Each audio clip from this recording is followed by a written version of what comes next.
The member from Windsor West. Thank you, Speaker. My question is to the Premier. Yesterday was a difficult day for Canadians. Over the coming weeks and months, we will all be looking for answers. This isn't a time for partisanship. As Canadians, as Ontarians, and as parliamentarians, we are part of a big family. I think we owe it to all Ontarians to make sure that their house, the house we are in now, is safe and open. Does the Premier agree that we need to be thoughtful and balanced in the coming days and ensure we keep our proud tradition of openness and access to our legislature alive? Mr. Speaker, I completely agree with that imperative. I think it's extremely open. This is the people's house, and it's very important. It's very important that we keep the access to this House as open as possible. At the same time, Mr. Speaker, I have to make sure, we all have to make sure that we abide by the advice from the Speaker and from the security authorities here in the precinct and beyond. The Minister of Community Safety and Correctional Services is working with all levels of security authorities to make sure that we have all the information that's necessary, that we will share, as I said, with members of the opposition parties. And, Mr. Speaker, we will do everything in our power to make sure that this is a safe place and that it is a functioning place for the people of this province. Thank you. Supplementary.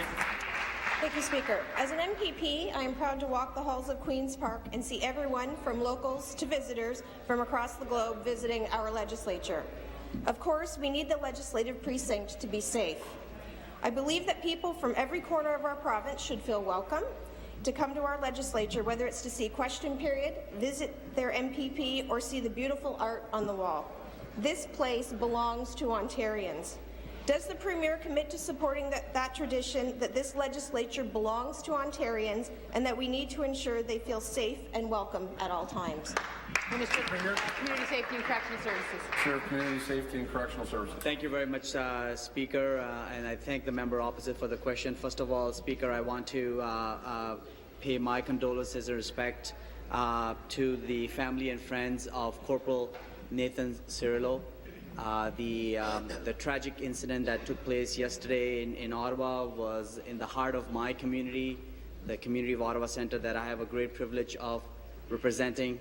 I had a lot of friends and my own staff which were engaged in the incident and lockdown at Parliament Hill. So I want to thank all the members for their support yesterday and today, and made my job that much a little easier in terms of making sure that we all are safe in our province. Speaker, as you are well aware, that the matters around the safety and security in Queen's Park is totally within the purview of yourself as the Speaker of this legislature and that of the Sergeant at Arms, and we of course salute and thank the professionalism and dedication of all the security staff that works at Queen's Park, and we will leave it up to you and the security experts that you rely on to make a determination as to the level of security at Queen's Park. Thank you. Final supplementary. Speaker, I think we all agree that this is a time for coming together.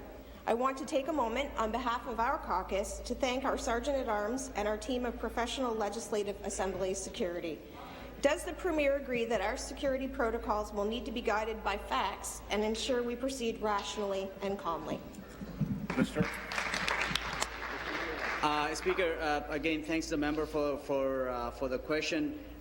When it comes to again safety and the security of the precinct at the legislature, of course, as I mentioned earlier, that is totally within your purview as the elected Speaker of this House, and of course you working with the Sergeant at Arms will make those determinations relying on the experts' opinion. I do want to assure the members of the House that, as the Premier mentioned it earlier, that we have a very well coordinated plans working with the federal government, both CSIS and RCMP, and OPP and our local police services regularly exchange and share information so that we have effective plans in place. And yesterday, as the incident developed, we saw all those plans being fully and properly activated, making sure that information was provided through the federal government to the OPP and through the Ministry of Community Safety and Correctional Services to all local police services so they know exactly the steps they need to take. Thank you. Thank you.